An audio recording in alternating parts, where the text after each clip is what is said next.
Welcome to Story Lab.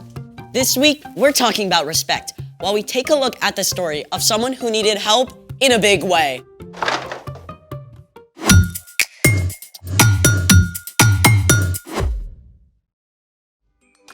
Hey, I'm Skylar.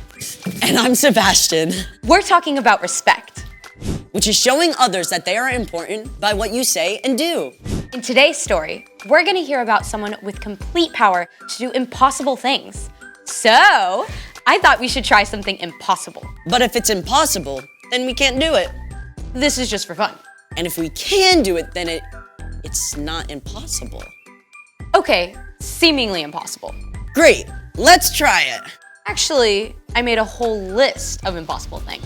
What's the first one? Number 1, it is impossible to lick your own elbow. What? I could totally do that. Maybe? I concede. Number 2, it is impossible to sneeze with your eyes open. I too did it. No, you have to sneeze for real. Here, try this. I too did it. Still fake. You try. Eyes closed. I need a tissue.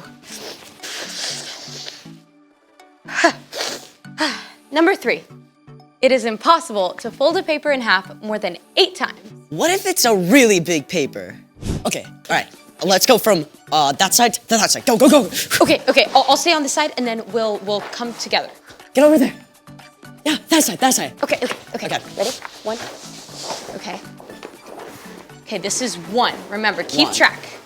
Is it Got straight? it. Fold it. Let's hold it down.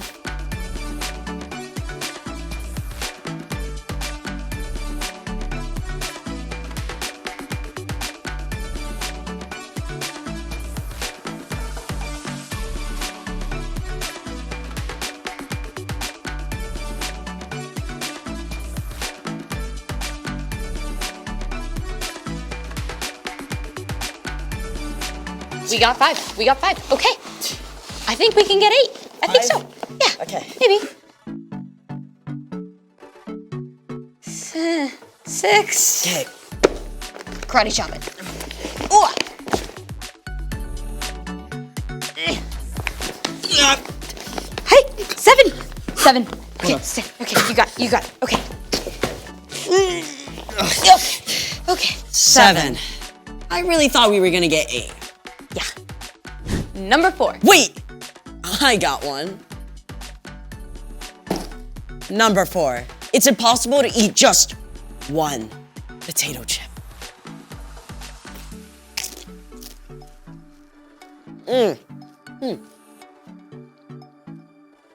Delicious.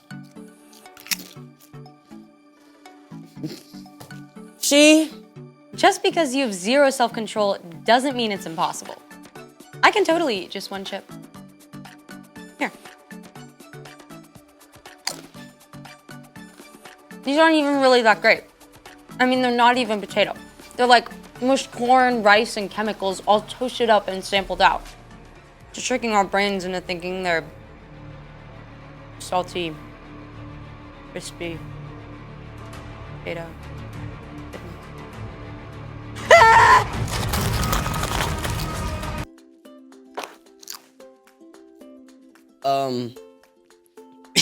Is that all?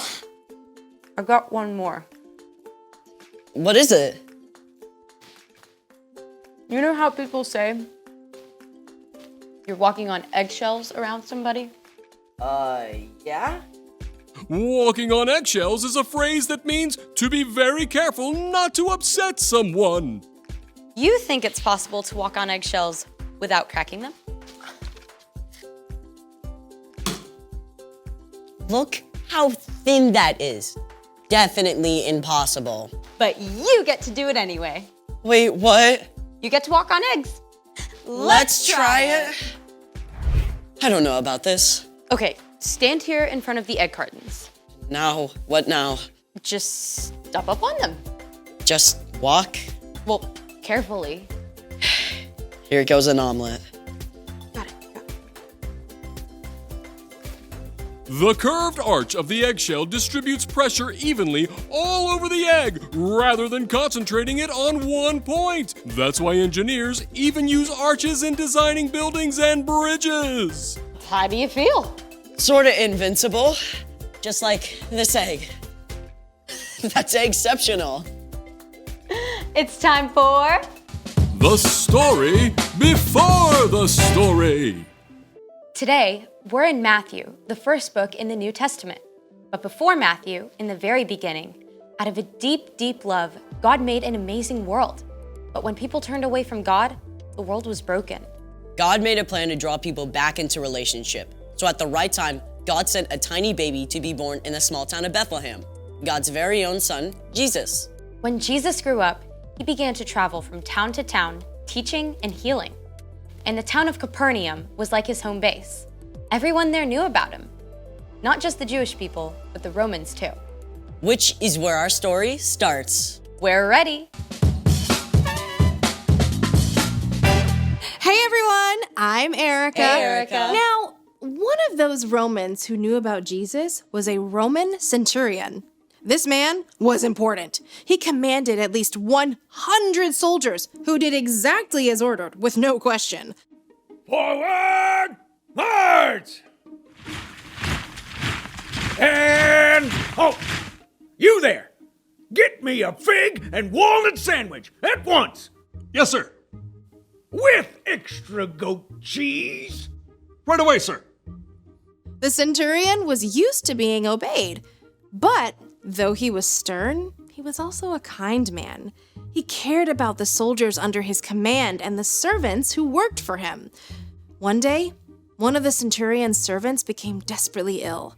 The man was so sick he couldn't even move. The centurion may have called for the best doctors, but no one could help the man. So, the centurion did the unexpected. He went to a Jewish rabbi, Jesus, and begged for help. Lord, my servant lies at home and can't move. He's suffering terribly. Shall I come and heal him? Now you have to understand, going to the home of a non-Jewish person would make Jesus unclean. It was completely against Jewish custom, but Jesus cared more about the sick man than what people might say. It turned out the centurion did not ask Jesus to come to his home. Instead, he said, Lord, I am not good enough to have you come into my house. But just say the word and my servant will be healed. I myself am a man under authority. And I have soldiers who obey my orders. I tell this one go and he goes. I tell that one come and he comes. The centurion knew exactly how true authority works. He knew that when he gave a command, he spoke with the power of the Roman emperor, and it would be carried out instantly. And he believed that Jesus' power and authority were so great that all Jesus had to do was speak a word from anywhere, and the servant would be healed. And you know what? The centurion was right. Jesus turned to the crowd around him and said, What I'm about to tell you is true. In Israel, I have not found anyone whose faith is so strong. Jesus made it clear that anyone who has faith can be a part of God's kingdom, not just people who come from the right background. Then, Jesus turned to the centurion and spoke the very word the man had hoped to hear. Go. It will be done just as you believed it would. Filled with joy, the centurion raced home, and sure enough, his servant ran out to greet him completely whole and healed, just as Jesus had said. The end. Wow, I mean like remote control healing? The centurion really got it. He had respect for Jesus as the final authority. So, what's our part in the story? Well, like we've seen, God can do the impossible with a single word. God is all-powerful and all-loving. That means God deserves our ultimate respect. God is most important. Our lives are full of all kinds of things, good things, but our time and attention should go to God first. You can talk to God throughout the day. In the morning when you get up, Or when you're waiting for the bus or in the car, Or when you're at the lunch table or at dinner with your family. right before you're about to go to bed. No matter what you face, whether it's a friend who's sick or a tough math test, God is the one who can give you the strength and patience and peace you need to get through your day. when you make a habit of putting God first, you can do anything. I think you got it. I'll see y'all next time. Bye, Erica. So here's the thing. Remember, God is most important. Okay, I want to do the egg thing. Hey, don't you need to take off your shoes?